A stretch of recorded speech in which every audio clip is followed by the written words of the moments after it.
for that opportunity. He keeps me around for at least another year. So at this time, I ask you to please rise for presentation of the colors and the singing of the national anthem.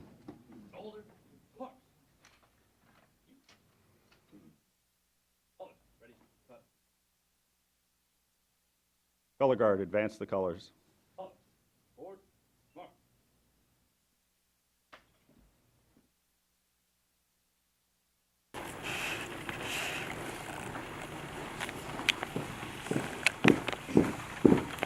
Colors! Halt! Colors! Present! Part! Chief Musician Jennifer Stodoff will now lead us in singing the national anthem. Oh, say, can you see by the dawn's early light what so proudly we hailed at the twilight's last gleaming, whose broad stripes and bright stars through the perilous fight o'er the ramparts we watched were so gallantly streaming, and the rockets red glare, the bombs bursting in air, gave proof through the night that our flag was still there. Oh, say, does that star-spangled banner yet wave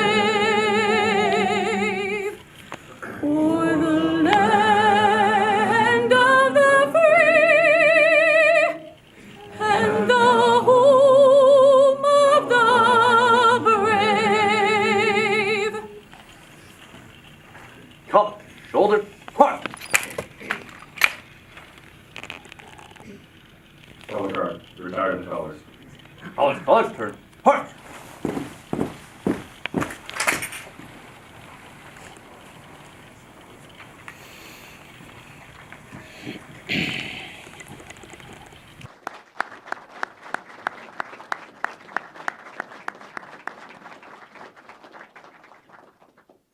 Ladies and gentlemen, Chaplain Mark Steiner will now offer the invocation.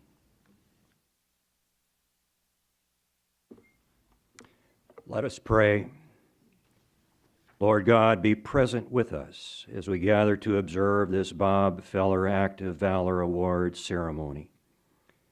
This evening affords us the opportunity to honor Bob Feller's service to our nation during World War II, as well as acknowledge those who have also answered the call to serve our nation. This evening recognizes the benevolence of those who support our servicemen and women. This evening educates our youth on citizenship, service to country, and sacrifice in times of national need. In so doing, the baton of virtue is passed from generation to generation.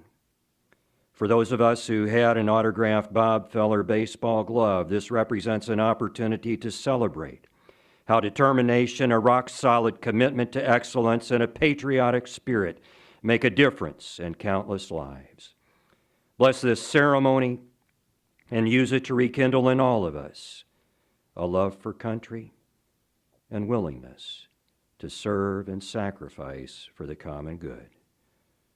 Lord, in your mercy, hear our prayer. Amen. Thank you, Chaplain Steiner. Now it's my distinct pleasure to introduce our Master of Ceremonies for tonight's event. Mr. Bob DiBiasio, Senior Vice President for Public Affairs for the Cleveland Indians, a member of the Board of Directors for the Bob Feller Act of Valor Foundation, and most importantly, a friend of Mr. Bob Feller.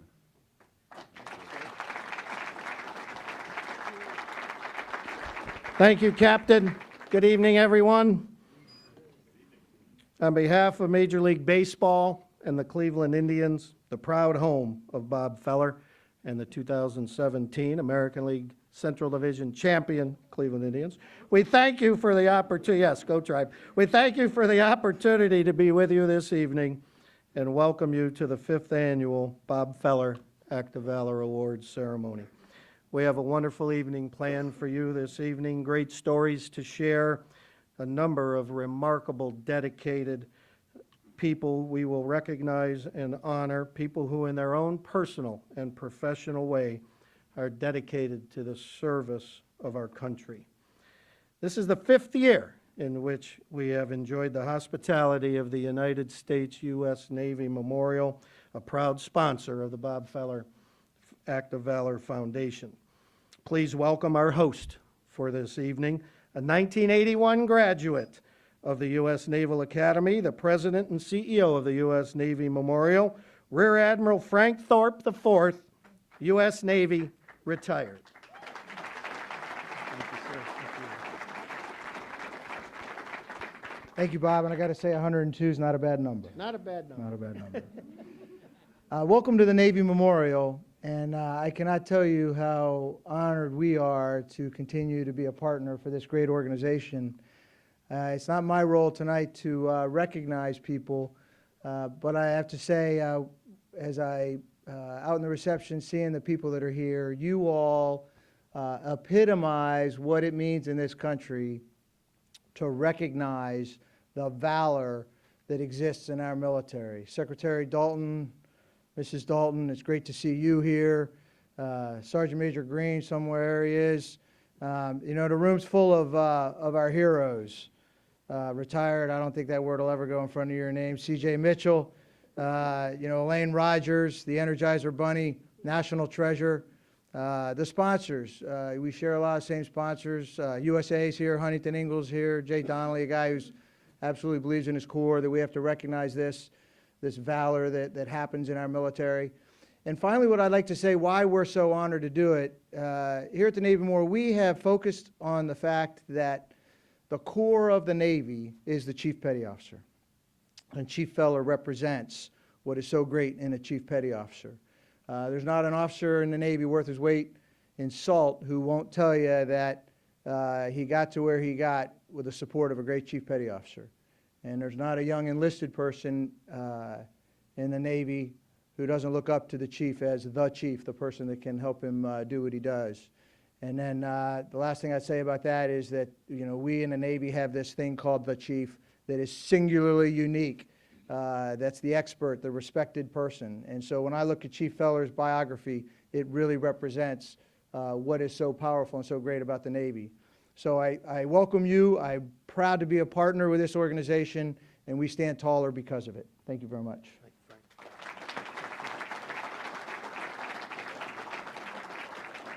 Thank you, sir, and again, thank you for your gracious hospitality and sponsorship of the Bob Feller Act of Valor Foundation. We are fortunate, as Frank indicated, to have some very special guests with us this evening. Please welcome the 70th Secretary of the Navy, John Dalton.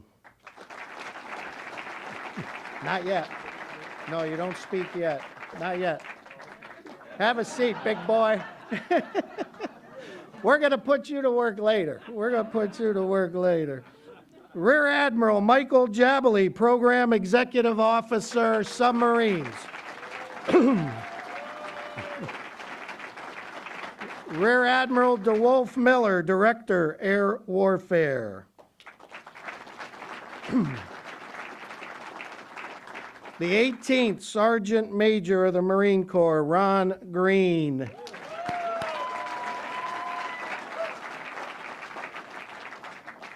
Fleet Master Chief Paul Kingsbury, U.S. Fleet Forces Command. Command Sergeant Major Steve Curtis, retired, our Foundation's Education Chair. Admiral Hank Childs, U.S. Navy, retired, former Commander of the United States Strategic Command. Peter Fertig, President of the Bob Feller Act of Valor Foundation. Very special welcome to the Feller family in attendance this evening. We have Bob's son, Steve, and his grandson, Daniel. Please stand and be recognized. Bob's wife, Ann, unfortunately could not be with us this evening.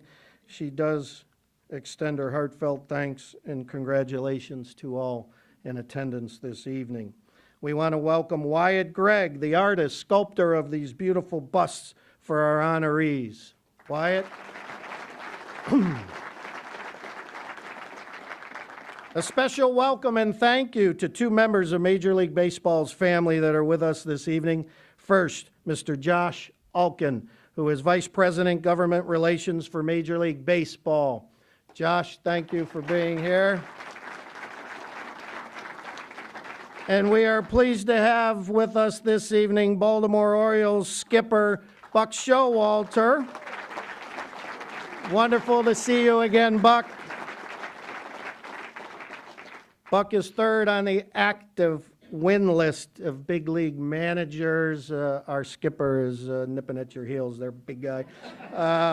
But you got him by a few at this point. But thank you for being here, sir, and for supporting your guy, Darren O'Day. Once again, we are excited to have Coach Paul Kostakopoulos, Coach Costi, and the Naval Academy baseball team up in the back row.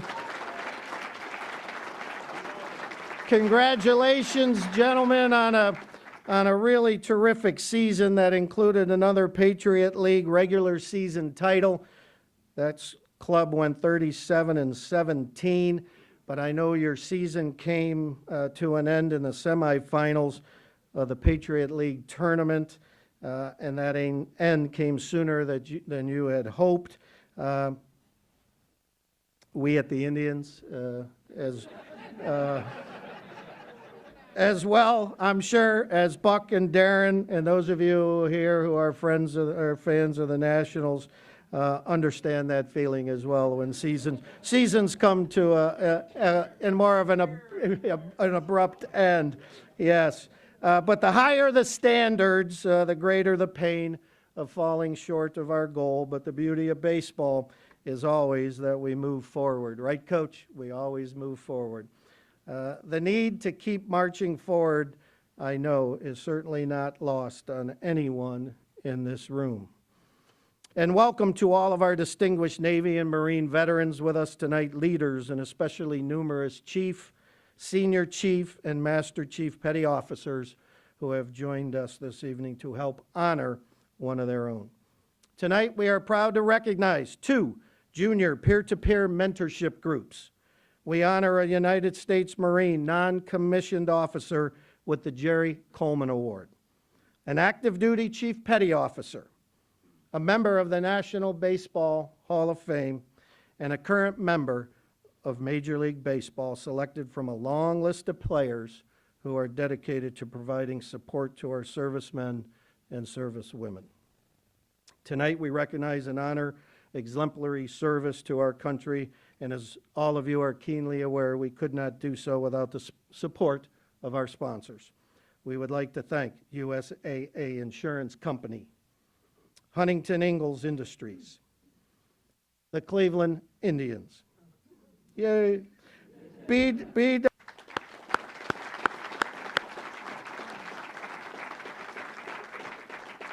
Throughout this evening, we will celebrate the unique intersection of Major League Baseball and the U.S. Navy. The Bob Feller Act of Valor Foundation was proud to recognize a dozen big league ball players who, in their own way, support our servicemen and servicewomen. We will highlight each of those gentlemen. To begin, we salute three nominees. Dustin Pedroia of the Boston Red Sox. Dustin and his wife, Kelly, founded Pedroia Platoon and Heroes at Home initiatives benefiting spouses of military service men and women. Mike Dunn of the Colorado Rockies. Mike continued his efforts in Colorado that he started as a member of the Miami Marlins, hosting military families at the ballpark throughout the summer. And Charlie Morton of the Houston Astros.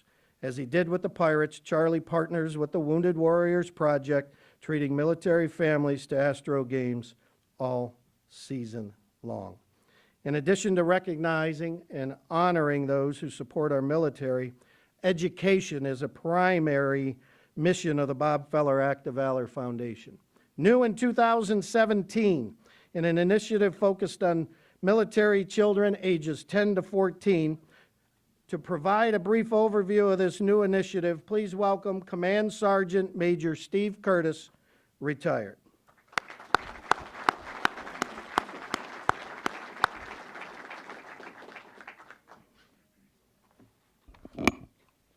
Good evening. Thank you, Bobby.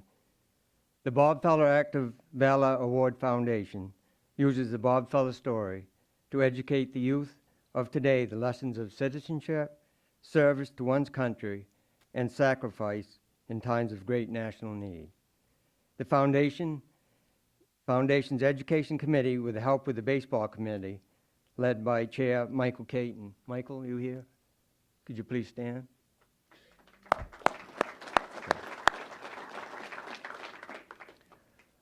Also, with the support and evaluation from the National Military Family Association, are honoring the first ever Military Children's Award for two children whose parents served proudly in the United States military. The award is given as part of the Foundation's educational outreach to the younger generation. Children ages 10 to 14 were asked to research and submit an essay explaining how they were influenced by one of the 37 Hall of Famers who served in World War II, and how they utilized the lessons learned in overcoming their own adversities and challenges as a military child. Thank you, Command Sergeant Major. Our inaugural winners of the essay contest are Nicholas and Shivani, the son and daughter of Naresh and Henrietta Anand from Chesapeake, Virginia. Naresh is a Navy Operations Specialist First Class, serving aboard the USS Laboon as the Ops OI Leading Petty Officer stationed in Norfolk. Would you please welcome Nicholas and Shivani, who will read their essays to us. Our leadoff hitter will be Nicholas. Nicholas is 12 years old. Nicholas attends Greenbrier Middle School. He chose baseball great Hall of Famer Yogi Berra as his subject. Take it away, Nicholas. Good evening, ladies and gentlemen.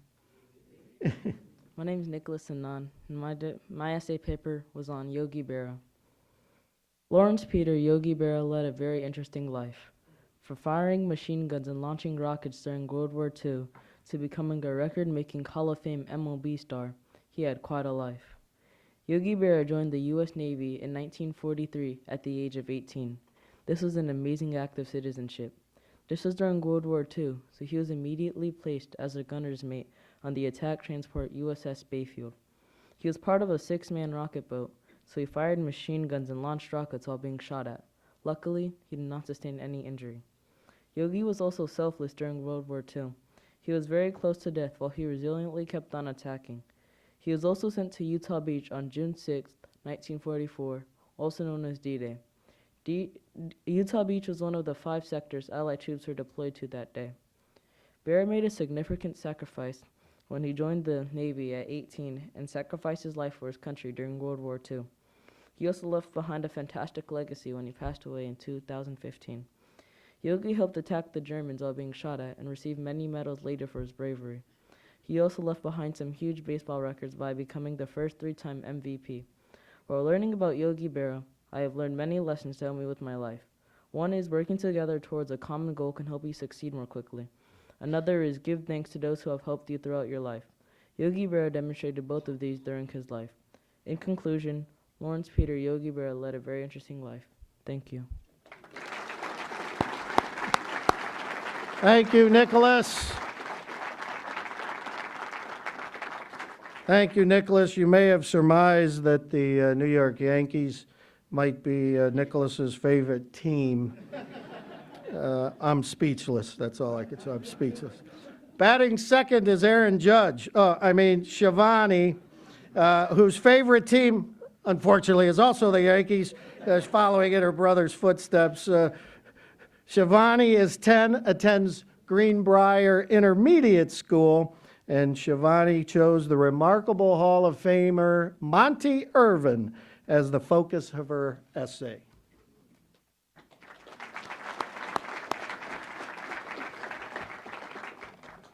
Good evening, ladies and gentlemen. My name is Shivani Anand, and my essay is on Monte Irvin, who played for the New York Giants and served in the U.S. Army. It's also on the 4 pillars. The 4 pillars are citizenship, service to one's country, sacrifice to one's goals, and legacy to future generations. Monte Irvin did all of those things before, during, and after serving in the U.S. Army. Monte Irvin was born in Haleburg, Alabama, on February 25, 1919. He became a 4-time All-Star with the Negro League New York Eagles. Ivan was drafted into the Army in 1942. He served for 3 years with the GS Engineers 13th Battalion. The battalion was first sent to England, then after D-Day to France and Belgium, where they built bridges and repaired roads. Although on citizenship, Ivan said that African American soldiers were treated badly by white soldiers and that they treated better in Europe than in the United States of America. He agreed, however, that many white soldiers realized the incongruity of fighting in Europe to free oppressed people while they were oppressed at home, and that may have made things easier when they returned home. Along with the trauma of combat, Ivan developed the ringing in the ears called tinnitus that messed up his dexterity. Also, while he was sacrificing in the Army, he lost 3 years from baseball, which made returning to the game difficult. When he returned to the Negro Leagues in 1946, he was approached by Branch Rickey of the Brooklyn Dodgers with an offer of going to the major leagues. But since he had been away for 3 years, he felt he needed to get back in shape. If he had accepted, he could have been the first black major leaguer. Monte Irvin led the Negro National League in 1946 with the .346 average. When he became 30, he signed with the New York Giants and spent 8 years in the major leagues with the Giants and the Cubs, and finished with a lifetime batting average of .293. Irvin died on January 11, 2016. He has really left his legacy for many generations to come. He inspired me to always do my best to serve to the end of my abilities during times of hardships and to keep believing in myself. Thank you for your attention. His wife Allison lead a group of Royal players who do meet and greets and provide special experiences at Royals games throughout the season. And they do so specifically for 8 groups, including folds of honor, USO, TAPS, as well as personal visits to Whiteman Air Force Base. Jacob deGrom, New York Mets. Jacob is one of 5 Major League pitchers participating in the Strikeouts for Vets program, an initiative to raise money for helmets to hard hats, which assists service members transition to civilian life.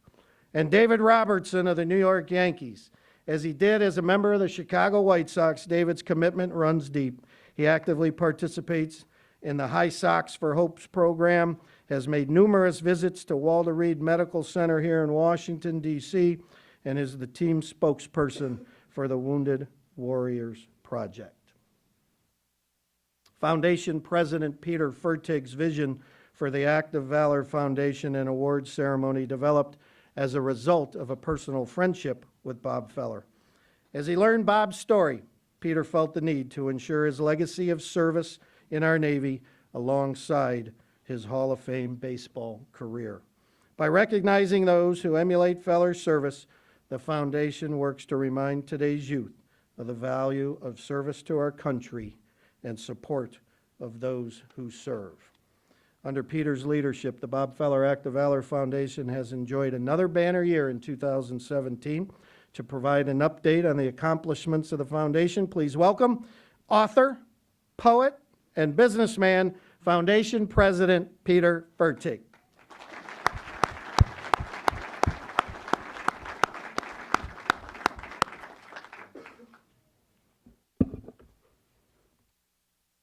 Good evening. A true hero isn't measured by the size of his strength, but by the strength of his heart. Good evening to all of our distinguished guests, friends, and supporters. Ladies and gentlemen, welcome to Washington, D.C. Tonight, we will reinforce your trust in liberty. We believe that life is measured in moments. And tonight will be a defining moment in the lives of our winners, their families, and those who have honored and strengthened our country. For the past 5 years, we have come together as stewards in this magnificent memorial, where our foundation helps tell the story of Americans who have served and sacrificed for this great nation. We look to these bold Americans for inspiration, strength, and leadership.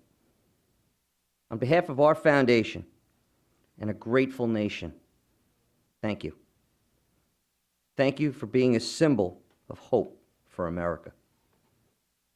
A special thank you to our board of directors, liaisons, and advisors for volunteering their time and securing the resources needed to help make this an extraordinary experience for everyone. To our sponsors, who understood it would take time to build our dream, you stood next to us, mentored us, and made sure we would be successful. We are very thankful for all you have done. Personally, I am grateful for the love, encouragement, and strength of my family, and in particular my beautiful wife, Kelly, who has been my anchor in this wonderful quest to help make our country a little stronger. When Pearl Harbor made it irrefutably clear that America was at war, Americans left their ranches on the plains, their jobs in the cities, and their bats and gloves on the baseball diamond. Bob Feller and 36 other Baseball Hall of Famers, such as Ted Williams, Monty Irvin, Pee Wee Reese, Yogi Berra, stood at a defining moment in American history. And our foundation is here to remind those Americans that these were great ball players. However, they were even greater patriots. These players sacrificed, served, and showed an unbreakable American spirit during a time of great national need. These lessons have been given to us as a gift, to be discussed each year by the younger generation, as we help instill and keep these stories of hope alive. Our story of 2017 began in spring training, taking our message to the clubs. We ended spring training visiting Annapolis with our Walk of Heroes exhibit in support of our midshipmen as the Red Sox and the Nationals made history. We then headed west to support last year's Hall of Fame winner, Mr. Rod Carew, with a multitude of chiefs and Marines on America's most treasured day, Memorial Day. Our journey with our Walk of Heroes continued at McClure Naval Base, which celebrated the 100th year anniversary, as well as supporting again the run with the Chiefs in Norfolk. As our on-field ceremonies within Major League Baseball began, the foundation acknowledged the great work done by our MLB community together with the teams and players, along with support with the Chief and Marine community throughout the fabric of America. This year, the foundation proudly established a new program. As well as mentioned earlier, we are working with the National Military Family Association to support the foundation's new essay contest. It's to remember the 37 Hall of Famers who served in World War II. We're passing the baton to a new young generation of children whose parents serve our country. We've begun a scholarship program that we hope to grow and strengthen, and plans of teaching this group of young Americans baseball and team building experiences, with clinics we are working toward in the future, perhaps in Annapolis with Coach Kostakopoulos. Our preparation through the fall has led us to tonight, and those who bring with them the gold standard. You've been destined to strengthen our country. We have brought you here to Washington to say thank you, and how proud we are that you are our 2017 award winners, and to share with you the defining moment in our nation's capital, because a true hero isn't measured by the size of his strength, but by the strength of his heart. So let this award and our foundation always endure and honor those who stand out as the best within our country. Thank you.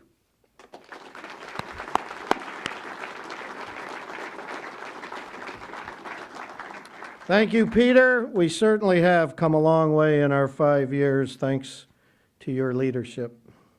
Let's recognize 3 more current big leaguers who earned nomination for the 2017 Act of Valor Award. Craig Stamen of the San Diego Padres.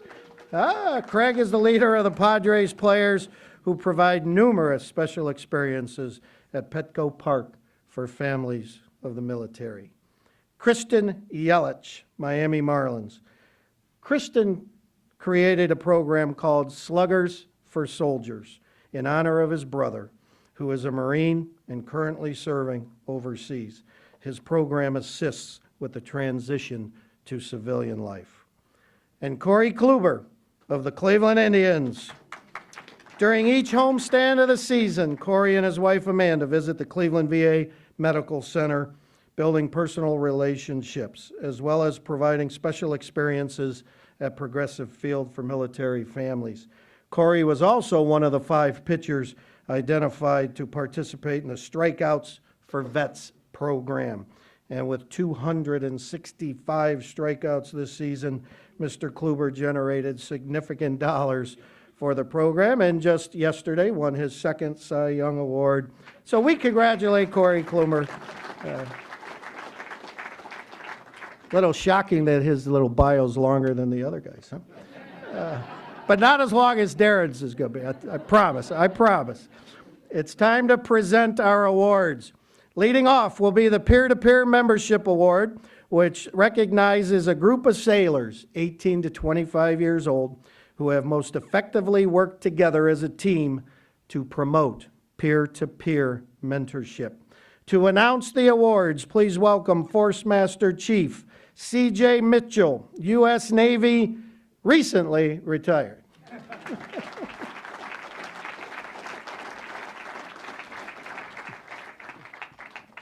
Thank you very much, Bobby D. Secretary Dalton, always a pleasure to see you, sir. Sergeant Major Green, Fleet Kingsbury, fellow board members. The way the award was announced for peer-to-peer is exactly that.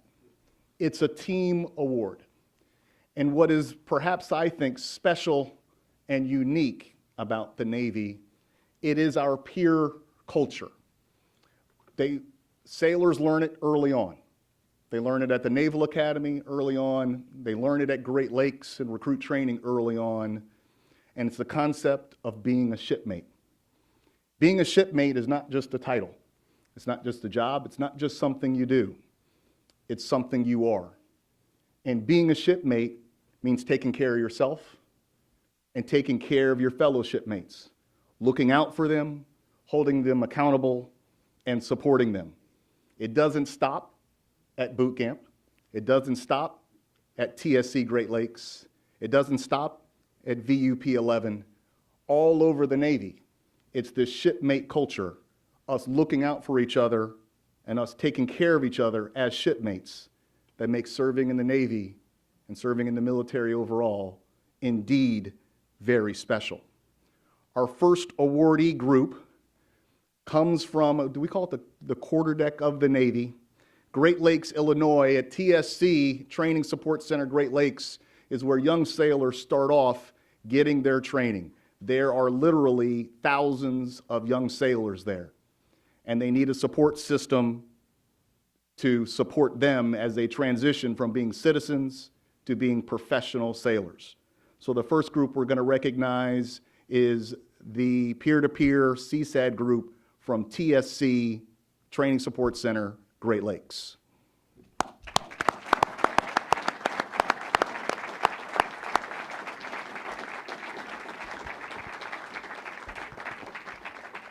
Training sailors in Great Lakes is one of the oldest missions that we've done in the Navy. Our next group is one of our newest missions in the Navy. VUP 19, I said VUP 11, I'm sorry, VUP 19. I'm not sure if I can talk about what you guys are doing. You might have to take me out if I do.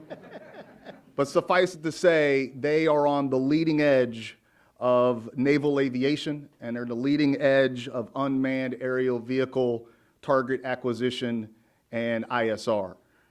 Working out of Point Mugu, California, in the farm fields of Ventura County, California, where again, sailors need support from their shipmates. Our next awardee group, VUP 19 from Point Mugu, California.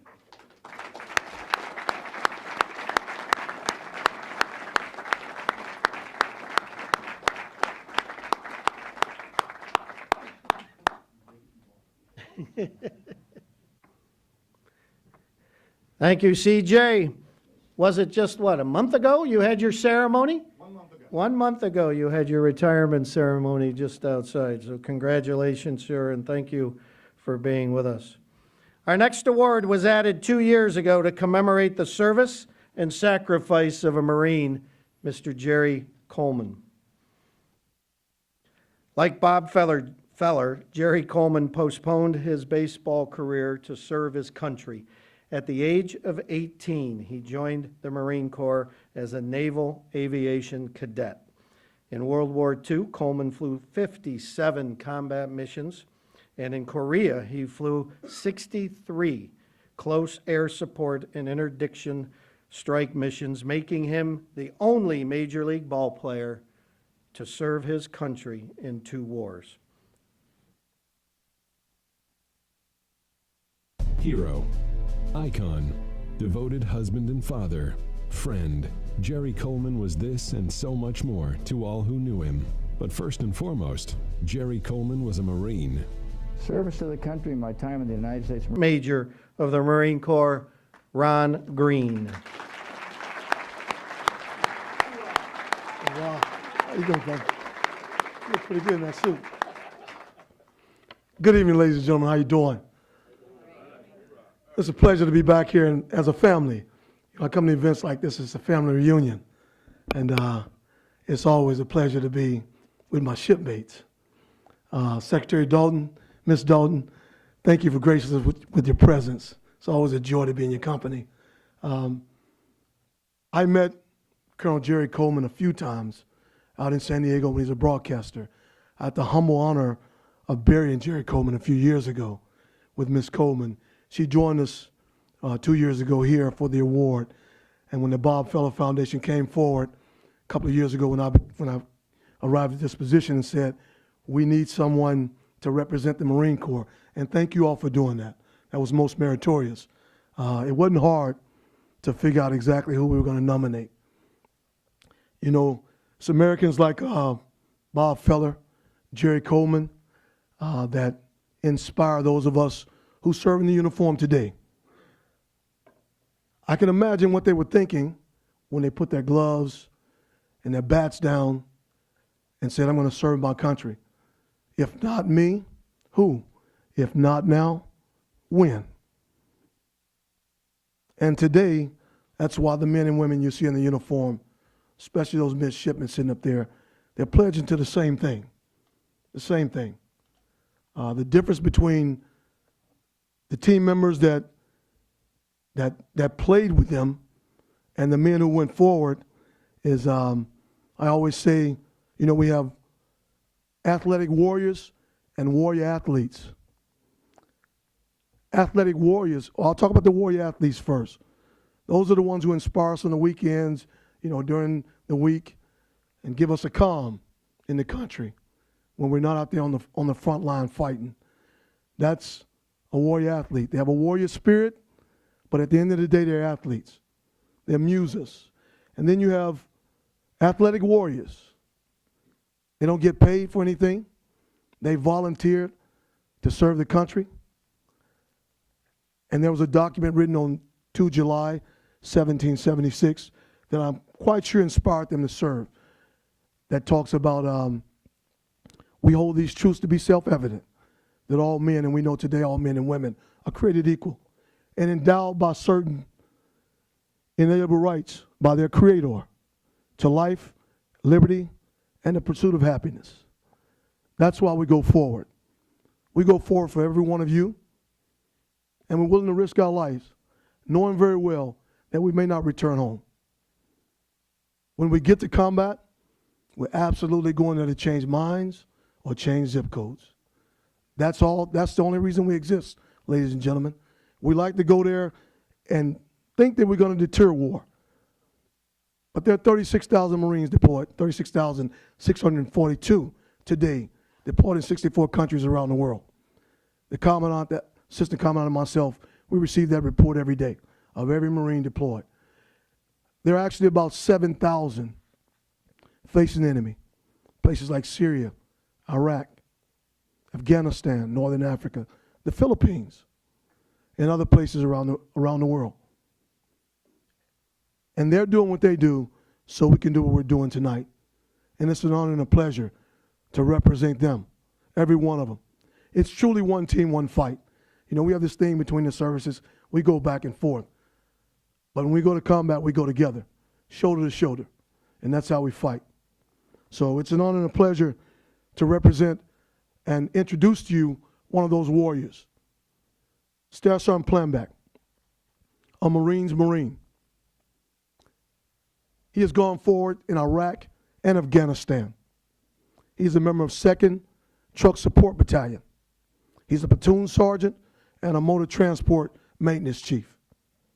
This Marine led convoys, led Marines, IEDs, small arm fire, indirect fire. He led in all of it. He brandishes on his chest the Purple Heart. 3 Navy Marine Corps Commendation Medals, 2 Navy Marine Corps Achievement Medals.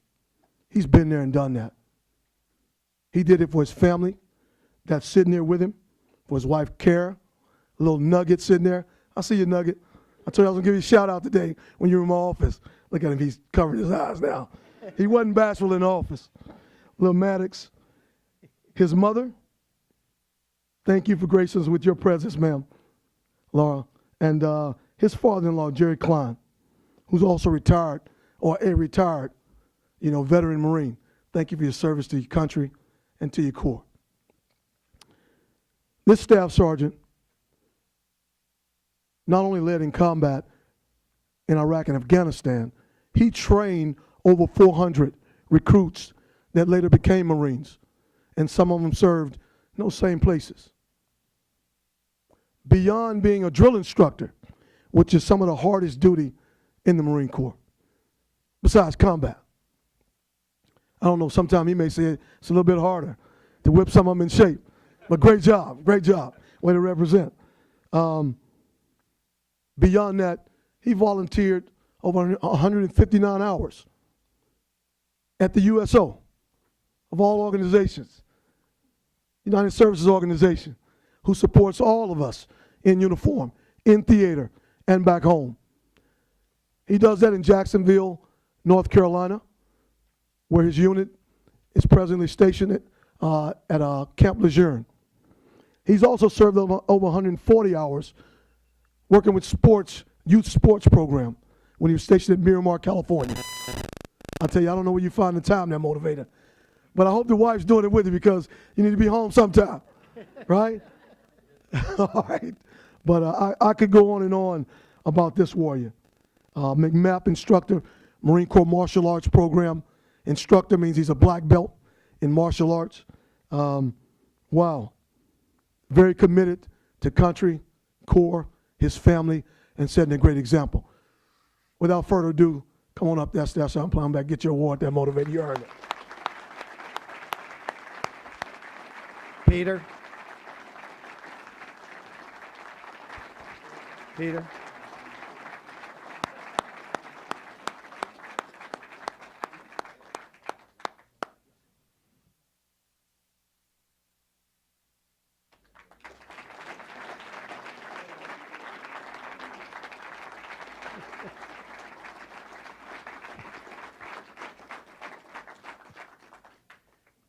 Spouses, family members, thanks for what you do. Thanks for all your support. I have to recognize you every time I can. It's an honor and a pleasure. And, you know, the glory be to God.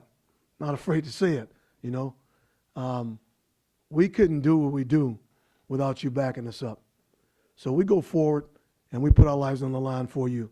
It's truly an honor and a pleasure to be here with you, ladies and gentlemen. God bless America. God bless our United States Defense Services.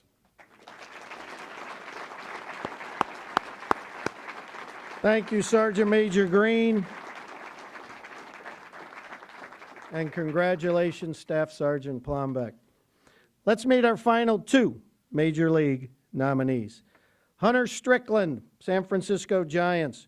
Raised in a military family, his father served in Vietnam, his grandfather in World War II. Hunter is very involved with the Navy SEAL Foundation, providing special experiences at the ballpark, as well as support in a variety of ways. He is a great friend to the Naval Special Warfare community.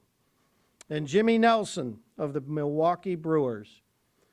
Jimmy grew up as a Navy kid and has been instrumental in raising funds and awareness for the USO Milwaukee, the Milwaukee VA Medical Center, and especially Fisher House, Wisconsin. Like all of our nominees, Jimmy provides special experiences for military families at Miller Park. It is fitting we gather this evening so close to Veterans Day to honor the legacy of Bob Feller and to applaud the efforts of three men whose actions, values, and dedication to our servicemen and women represent the dignity and integrity displayed by Bob himself.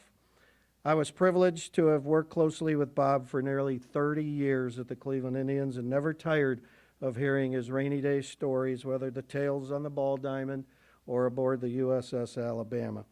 I've said it here before, it bears repeating that the tales of a 17-year-old kid, I don't even know if any of our baseball players are 17. Any 17-year-olds? I don't think so. As a 17-year-old kid in 1936, striking out 17 Philadelphia Athletics to set an American League record and tie Dizzy Dean's Major League record, a record that had held for 28 years. Imagine being 17, pitching in the big leagues. You strike out 17 batters on September 13, 1936. When the season ends, you return to the farm in Van Meter, Iowa, and once again, jump on the school bus with your sister Marguerite to finish your senior year of high school. At the age of 23, Bob had already amassed 107 wins for the Cleveland Indians when he enlisted following the 1941 season. He was one of baseball's true stars, named to 4 straight American League All-Star teams from 38 through 1941, winning 17, 24, 27, 25 games during that period. And when Bob returned to baseball, following on a full-time basis in 1946, he was once again an elite performer, winning 26, 20, 19, and 15 games in the 4 full seasons following his service aboard the USS Alabama. For 5 straight seasons that he pitched, the 3 prior to his enlistment and the 2 following. Bob led the American League in wins, in innings pitched, and in strikeouts.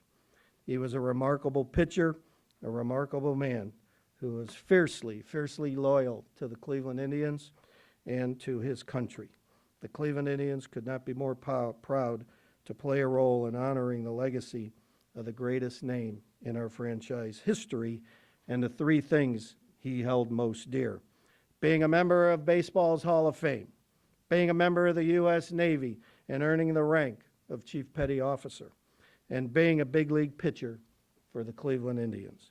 It is now time to recognize this year's winners in these three categories of the Bob Feller Act of Valor Award.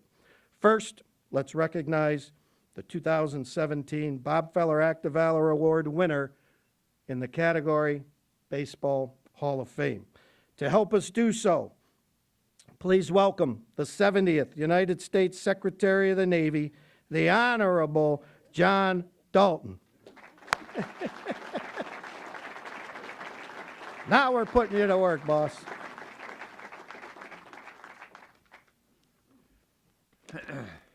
Well, thank you very much. I appreciate that, and it's great to be here tonight.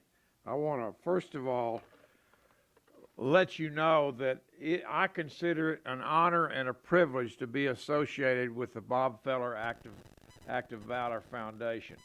When Admiral Hank Childs and Peter Furtick came to see me prior to the first year when we were going to do this, it was clear to me that this organization deserves support. I love baseball and I love the Naval Service, and it was very easy for me to say yes, I'd be happy to be involved. But the first thing I want to do tonight is to extend my heartiest congratulations to the award winners. Each of the honorees this evening are well deserving of the awards, and I'm very pleased to be associated with it. As far as Bob Feller, we've already heard a great deal about him, but I had the pleasure of being his friend. I was invited to the Baseball Hall of Fame when they honored all of the Hall of Fame veterans, and they invited them all back for this ceremony in Cooperstown, and 5 of them came. In addition to Bob Feller, there was Ralph Kiner and Phil Rizzuto and Warren Spahn and Bobby Dorr. Each of them have gone on to the reward in heaven, and Bobby Dorr was just in the last week that we learned of his death, and that they were all great patriots and great people, and of course outstanding baseball players, and we all can cherish their baseball careers at the Hall of Fame. I had the privilege, though, of being friends with Bob Feller. I met him at that occasion at the Baseball Hall of Fame, but we established a rapport and had the privilege of I had the privilege of going with him to the Pentagon to meet then the Secretary of the Navy and some other executives at the Pentagon, and he invited me also to his Van Meter farm, and I saw the rubber that he stood on and the home plate that right there in the barnyard of his farm in Van Meter, Iowa, and saw where his dad taught him how to pitch. And, you know, he still is the only baseball player in history to pitch a no-hitter on opening day. And, you know, he's got so many other outstanding records and so many other things that he did in baseball. But his first love was of his country. And we all know that he excelled in both sacrifice and service, and he held dear and was a true example of our core values of honor, courage, and commitment. And I will always cherish fact that I knew him and considered him a friend. And I invited him to come to speak to the baseball team at the Naval Academy, and he wanted to do that. Unfortunately, he died before we were able to accomplish that. But he was a great man, and you know, on December 8, 1941, he was the first professional athlete to go to the Navy recruiting office and raise his right hand to serve our country, and he was a true patriot. It is my distinct pleasure to once again help in the honoring of our Hall of Fame recipient for the 2017 Bob Feller Act of Valor Award. Mr. Tom Seaver is this year's recipient. Tom joins a star-studded group of past honorees. You see their names behind us, behind me. But first of all, our inaugural honoree was in 2013 was Yogi Berra. As a 19-year-old second-class seaman, Lawrence P. Yogi Berra played a significant part in one of the war's most important campaigns, the Normandy invasion, better known as D-Day. Yogi was one of a six-man crew on a Navy rocket ship, firing machine guns and launching rockets at the German defenses at Omaha Beach. He was fired upon, but fortunately was not hit, and later received several commendations for his bravery. In 2014, we honored Tommy Lasorda, who, like Bob Feller, put his professional baseball career on hold to fulfill his duty to serve our country. He served in the U.S. Army from 1945 to 1947, during which time he was stationed at Fort Meade, Maryland. And he visited more than 40 U.S. military institutions worldwide. In 2009, he provided entertainment and motivation to U.S. troops in Iraq as part of a USO Goodwill Tour. In 2015, we honored George Brett for his service and support for our men and women who serve our country through participation in the Military Day of the Kansas City Royals, and he visited service members at bases and veteran hospitals throughout Missouri and Kansas.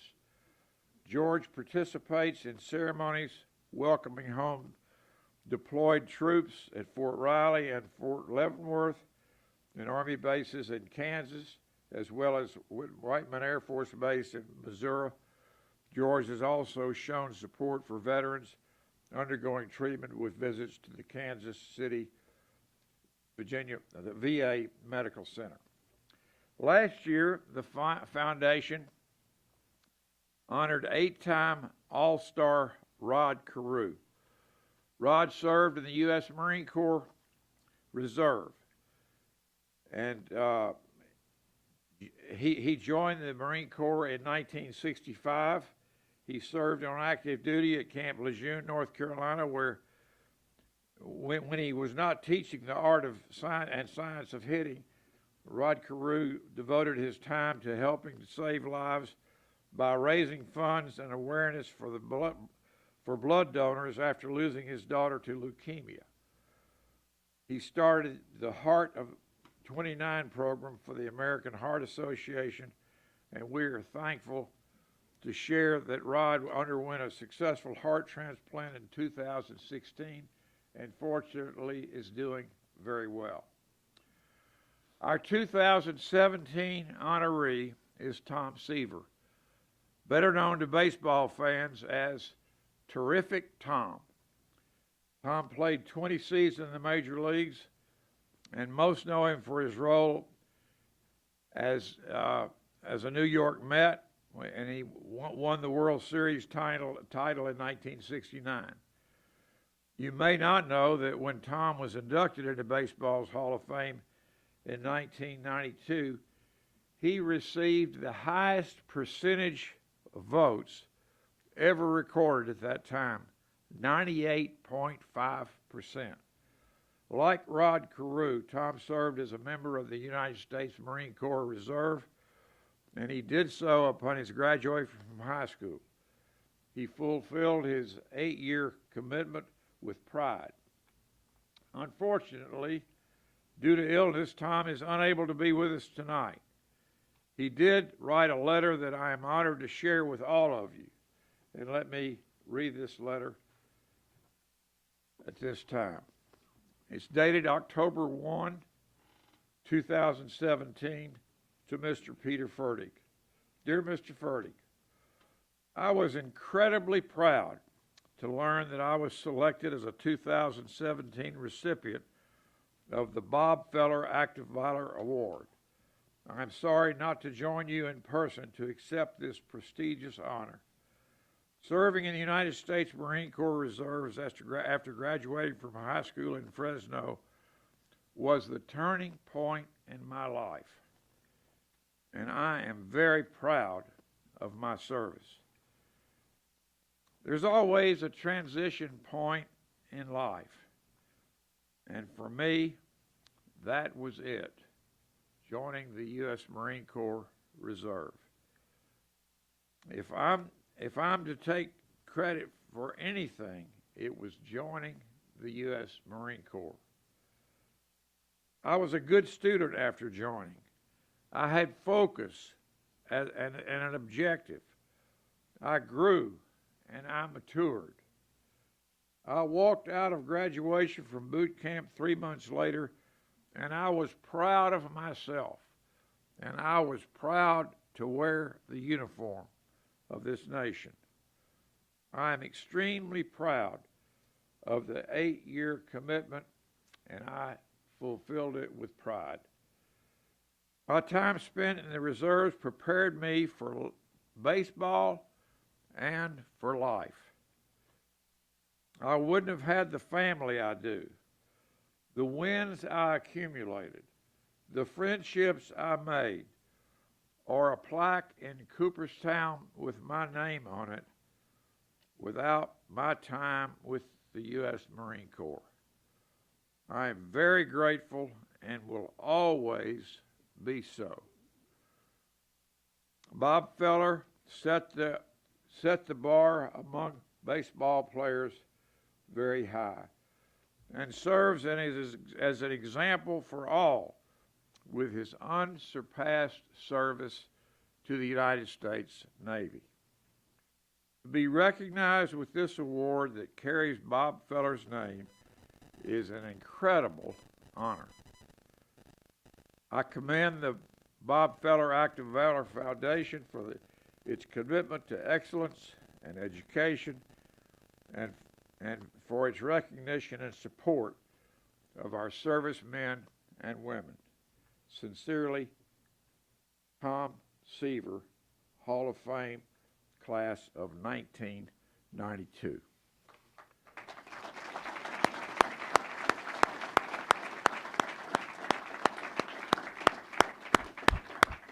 Thank you very much, and congratulations again to all of our honorees.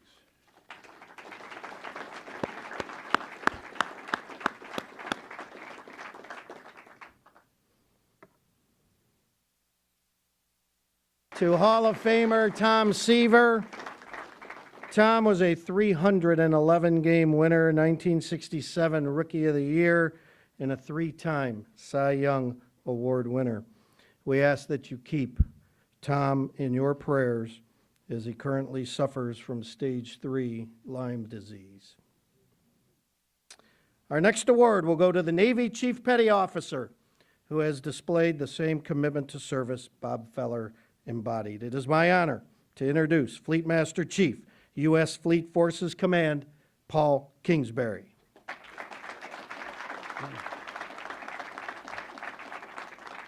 All right, good evening, everyone. How's it going? Good? All right, so it's interesting to watch. I see a lot of NAV admins that come out with a lot of award opportunities. And in many cases, you don't get to see kind of what the final product looks like. So it's a privilege to come and see what this looks like. You see the announcement for it, and now I get to see the recipient and the many sailors doing great things. So OS1, Mrs. OS1, you guys should be incredibly proud. I mean, look at this. Am I wrong? I mean,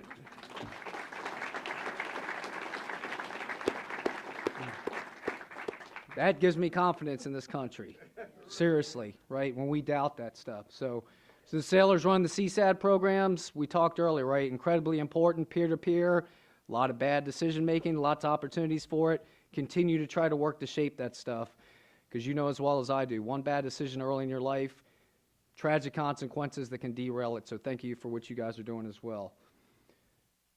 Thanks for all of you for coming here to join us tonight. It's an honor and privilege for me to be here speaking on behalf of MCPON Giordano. And this event brings together and celebrates, as we mentioned before, two great staples of American culture, baseball and a strong United States Navy. And don't get it wrong, we have a strong United States Navy. 3 carrier strike groups off the coast of Korea, ballistic missile submarines submerged, ready, with second-class petty officers and junior officers ready to launch that missile if they need to.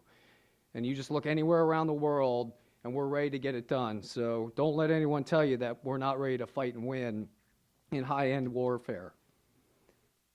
And all that is done, frankly, on the back of Navy Chief Petty Officers. As Admiral Bull Halsey once said, those ships don't go to sea on their own.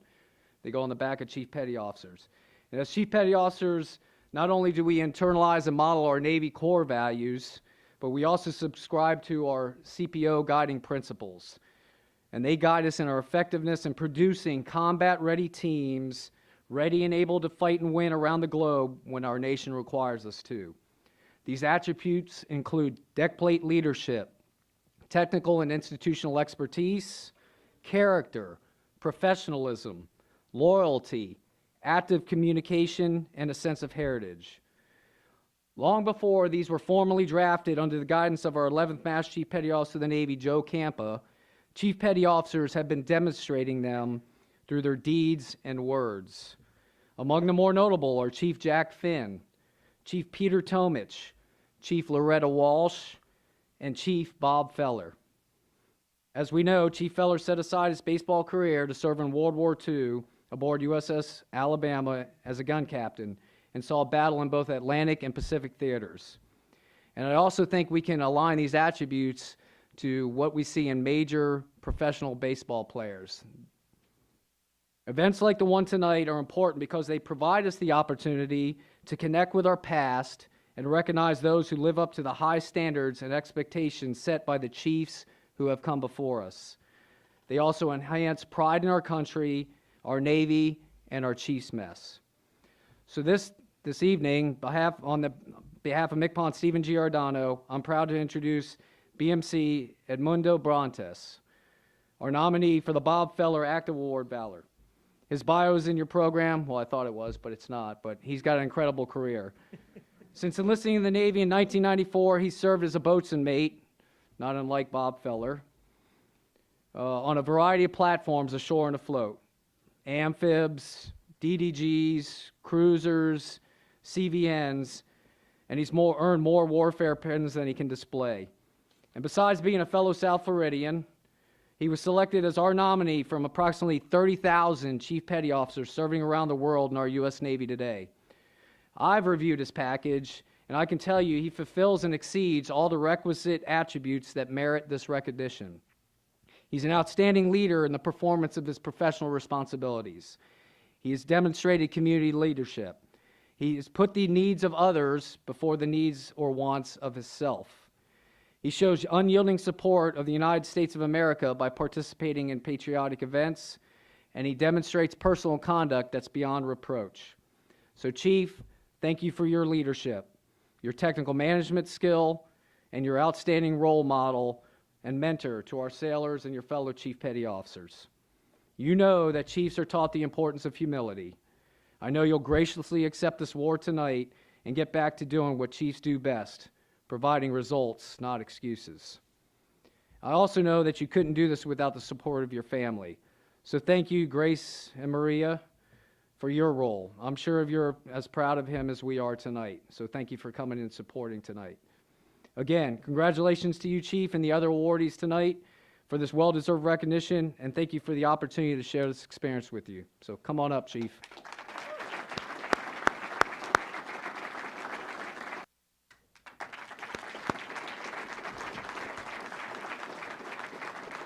Congratulations, Chief. A little fun fact you need to know about Edmundo is he's a Little League umpire. So that intersection of baseball and the Navy runs deep with Edmundo. Congratulations, sir. Our final award this evening will be presented to the Major League Baseball honoree. We are proud so many Major League Baseball players have identified our servicemen and women as the focus of their community impact efforts. Throughout this evening, we've highlighted the 11 nominees across baseball for the Bob Feller Act of Valor Award. Please know there are many more all across baseball who are deeply involved in community impact efforts. All season long, these players and their Major League Baseball teammates and organizations provide support to our servicemen and servicewomen directly or to institutions and organizations who assist that effort. Tonight, we honor one in baseball who has shown exemplary support for our military and military families. But before we do so, we have one last special speaker. Please welcome Josh Alkin, Vice President of Government Relations for Major League Baseball.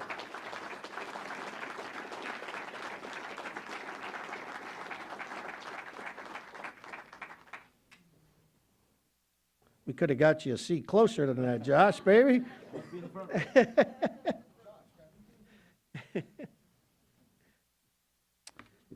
Thank you, Bob. On behalf of Commissioner Manfred and our 30 clubs, it's truly an honor to be here today. We throw the word hero around quite a bit in professional sports, but it's humbling to be in the presence of so many real heroes. We at baseball are very aware of the wonderful work of the Bob Feller Act of Valor Foundation and its unique position connecting baseball and the United States Navy. And we at baseball are tremendously proud of our long association with the nation's armed forces. Just a few weeks ago at Game 2, we had the privilege of dedicating Game 2 of the World Series to our Vietnam veterans. And we honored a number of them on the field prior to the game, including Navy Captain Charlie Plum, who spent 6 years as a POW and earned the Silver Star, the Legion of Merit, the Bronze Star, and the Purple Heart. While all of our clubs and our players do so much to make sure the men and women of our military can attend Major League parks through ticket programs and other initiatives, in 2016, we decided to bring baseball to the military. And we staged a Major League game on the grounds of Fort Bragg, exclusively attended by the soldiers and their families living on the base. And this year, we were proud that the Red Sox and the Nationals faced off in an exhibition game right here at the Naval Academy. And we are particularly proud of our ongoing efforts with respect to Welcome Back Veterans, which is MLB's signature initiative to help returning veterans transition to civilian life. I'm pleased to report that to date, MLB has dedicated over $30 million to that effort.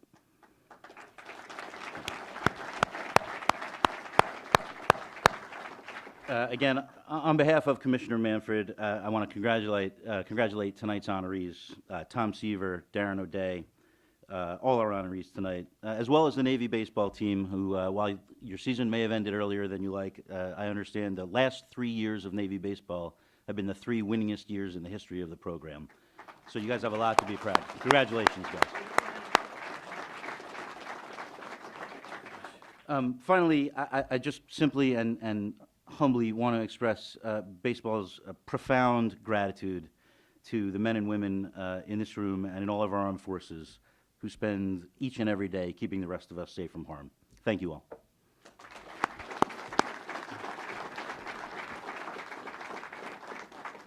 Thank you, Josh. For a number of years now, Darren O'Day and his wife Elizabeth, who is here pregnant with their second child, so thank you for bearing with us this evening, have been strong supporters of military personnel in the Baltimore area. Their support is wide-ranging and truly a family affair. The O'Days annually participate in the Orioles Military Sunday Suite program, where wounded servicemen and servicewomen, as well as active duty and veterans, are provided a first-class day at the ballpark that begins with watching BP, meet and greets with Darren and his teammates, recognition during the game, and a luxury suite experience. For the past 5 seasons, Darren has been involved in Luke's Wings, a nonprofit military organization dedicated to providing families with the means to visit injured service members during their hospitalization and rehabilitation.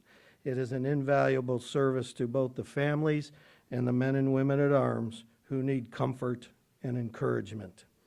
Darren also participates annually in the Orioles Baseball Clinic at Fort Meade, connecting with more than 100 Little Leaguers for an unforgettable day of baseball. This past May, Darren joined teammates and visited Joint Base Meyer Henderson Hall USO Honor Guard Lounge to meet with members of the Honor Guard units. The group also enjoyed a tour of the 3rd Infantry Regiment Quezon Platoon, the last full-time equestrian mounted unit that serves as the mounted escort to our nation's departed heroes in Arlington National Cemetery. And we're not done. This is a man who is deeply committed to helping others. For the 4th straight season, Darren and Elizabeth played host to Barbecue for the Troops. It's a fundraising picnic at Oriole Park for the benefit of the USO and all the wonderful work that that organization provides. On behalf of the Bob Feller Act of Valor Foundation, please welcome one of the top relievers in all of baseball and the 2017 Bob Feller Act of Valor Award honoree from the Baltimore Orioles, Darren O'Day.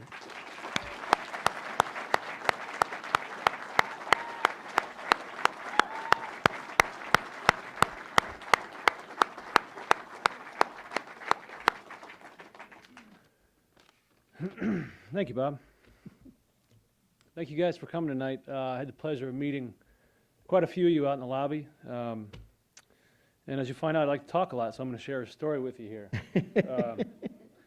The year that the story happens is 1989. It's Jacksonville, Florida, where I was born and raised. It was a hot, sunny July evening. The minor league affiliate for the Los Angeles Dodgers at the time was the Jacksonville Suns, and they were hosting the City T-Ball All-Star Game. It's a big deal. All right, so you got 7-year-olds playing on a AA stadium. The team from MAA had a power-hitting but hungry, this guy, third baseman playing for them. The game ended up being suspended because of time, so nobody ended up winning that day. But the day was memorable for a few reasons. One was playing on a minor league field that seemed bigger than the world itself. I got my weight behind one hit. I hit it over left fielder's head, and I think I got my first and last triple of my career. So another reason the day was special was that before the game, before the minor league game, Bob Feller himself was signing autographs behind home plate. My parents regaled me with the tales of his pitching, especially how hard he threw. He threw hard enough to earn the nickname Rapid Robert. To a 7-year-old, a Major League Hall of Famer that threw gas like that was pretty much God himself. So I waited patiently in the long line with my mom, waiting for an autograph. And this is Florida in July. So with the sweat washing the dirt from my uniform, I timidly approached Mr. Feller and handed him my pen, thinking this might be the greatest day of my life. So fast forward to now. I've signed quite a few autographs as a major leaguer. Its significance hasn't diminished. It's still really cool to me. And you do your best to engage each person, meet them, get to know about them. But it becomes a routine because there's usually more balls to sign, more cards, and more shirts. So, flashback to 1989. I hand Rapid Robert my pen with my ball. He unthinkingly snatches the cap off, and bam! I mean, this thing blew up everywhere. All over him, all over my mom, and all over my ball. So I've looked hard. We just moved recently. I looked hard for this ball for hours. My wife was wondering if I got lost in the basement.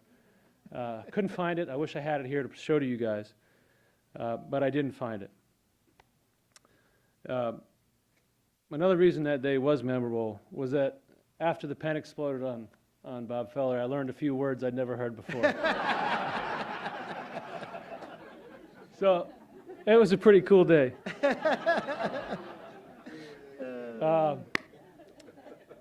Yeah, I still remember it very clearly. So I think my admiration for the members of the military stems from my early childhood. When I was old enough to understand, my dad sat me down and told me about my grandfather, Stanley Otochowski, who served in the Army in World War II. After enduring some terrible things while fighting over in Europe, he returned with what we now know as PTSD.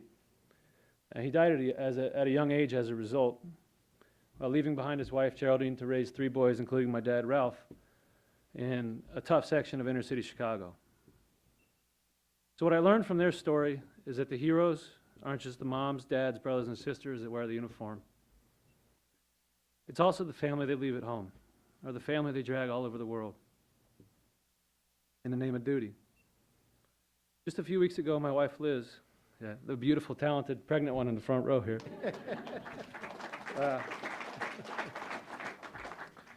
and I went to the BWI airport on a Sunday afternoon to assist Caroline and some other USO volunteers in wishing off a deploying flight. The powers that be instructed the families to be there very early and wait for the flight that was supposed to happen at 6 p.m. Well, long story short, flight kept getting delayed, and it ended up getting pushed till 6 a.m. the next morning, with very few of those people having a place to sleep. So that made for a 12-hour delay with a 12-hour flight. And I can tell you, as a person, that I get irritated when I don't have enough leg room or the beverage service is late. I was blown away.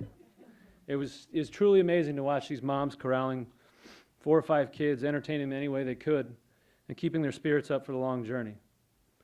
We also got to walk around and meet some of the service members deploying and getting to hear a little bit about them. And what struck me about each one of them was how resilient and determined they were. And I think that the great majority of civilians can lack an appreciation for how truly difficult life in the military can be sometimes, which is why Liz and I focus on helping military families whenever we can. And I would be remiss if I didn't thank her for getting me involved with so many great people and charities. She uses her platform as an anchor for the Fox News channel to help military families probably more than I do.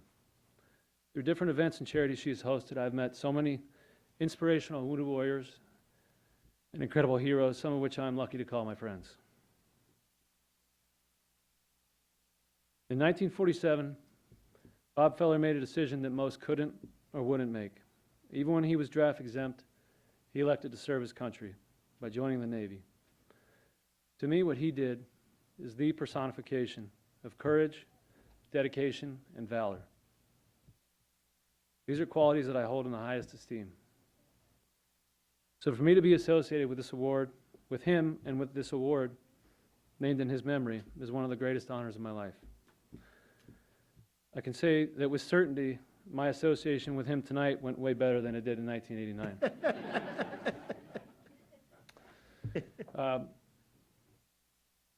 I would be remiss if I didn't thank some of the people that helped me win this award. One of the first being the Baltimore Orioles. They have some amazing staff that helped me in so many ways. I would like to mention by name. Some of them are here tonight. The community relations team, Christina Zizos, Bailey Fry, Kristen Schultz. Christina's here tonight. Her and her teammates help set up and coordinate many of these events that we do. They make it really easy to help.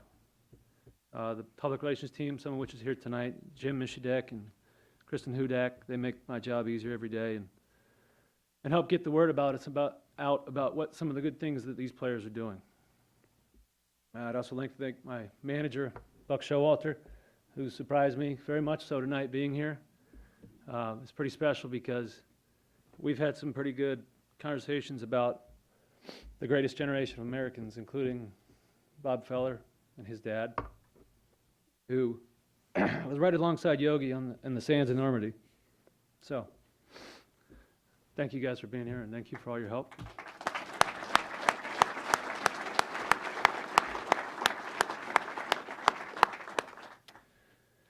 And a sincere thank you to all the servicemen and women that are here tonight and all over the world.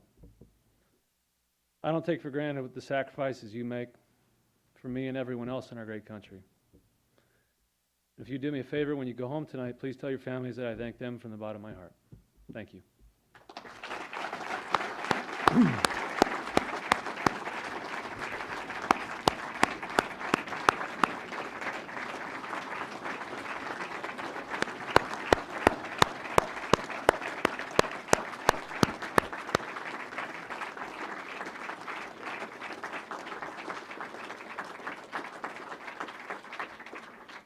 Truly a family affair with Liz and Darren, and please know that everyone involved in Major League Baseball truly appreciates your extra effort. Darren joins Major Leaguers Justin Verlander, Nick Swisher, Jonathan Lucroy, and Brad Ziegler as Bob Feller Act of Valor honorees. Congratulations, Darren. Ladies and gentlemen, what a night that we have had this evening. Throughout the evening, we've learned how the Bob Feller Act of Valor Foundation leverages the unique intersection of baseball and the U.S. Navy. I would like to ask the 10 U.S. Navy gentlemen who are holding the raffle prizes. We're going to read off the raffle tickets, couple little business issues before we leave. Shivani, Nicholas, can I ask you two to come up and pick the winning tickets for the 10 items? One thing I do know is that we have a lot of work to do before we meet again next year, and that's to make these two Cleveland Indians fans. Or Baltimore Orioles fans, Buck, Darren. Yes, or Baltimore. What are the other? Pray. Eternal Father, strong to save, you have granted us the favor of living in the United States of America. Remind us to never take the blessings of liberty for granted. Eternal Father, strong to save, you have blessed us with a nation committed to the truth that all men are created equal and that they are endowed by their Creator with certain unalienable rights. Keep us mindful of those who pledged their allegiance to and died defending the Constitution of the United States against all enemies, foreign and domestic. Eternal Father, strong to save, you have blessed our nation with prosperity and protected our nation through adversity. Inspire us this day to reflect on our blessings. Ignite in us a fervor to pursue that which is good, noble, and true. Empower us to follow the example of the brave souls who have gone before us. Lord, in your mercy, hear our prayer. Amen. Amen. Thank you, sir. What a night. Thank you, everybody. Congratulations to all the honorees. Darren, Liz, thank you for all you do. Just remarkable. Darren, we'd ask one more favor. I think the baseball team wants to get a picture with you together down here. That'd be awesome. Thank you, everybody. Good night, and we'll see you next year.